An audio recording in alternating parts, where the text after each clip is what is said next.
14 अगस्त आ रही है, जश्न आज़ादी दियां ਤਿਆਰੀਆਂ हो रही ने,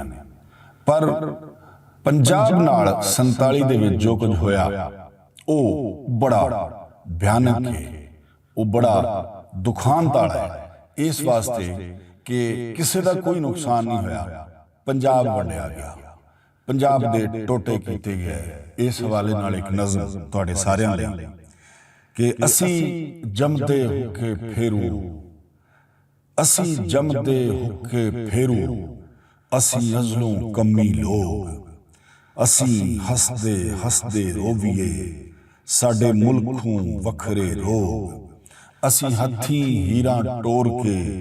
मुड़ टिलियों मंगदे जोग, असी हथी हीरा टोर के मुड़ टिलियों मंगदे जोग, असी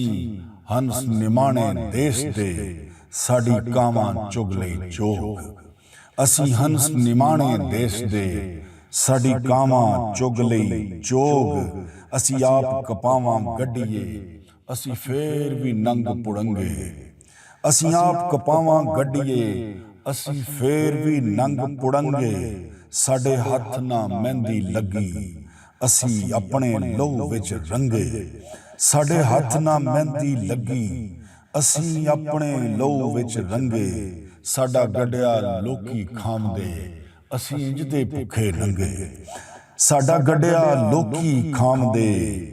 असी इंज दे भुखे नंगे, असी वारिस धरत पंजाब दे, असी फेर भी रह गए तस्से, असी वारिस धरत पंजाब दे, असी फेर भी रह गए तस्से, असी सूरज आप उगामदे, साडे मुख तू चानण नसे, सानू समझना कोई आमदी, असी किहड़ी जूआ वसे, सानू समझना कोई आमदी, असी किहड़ी जूआ वसे।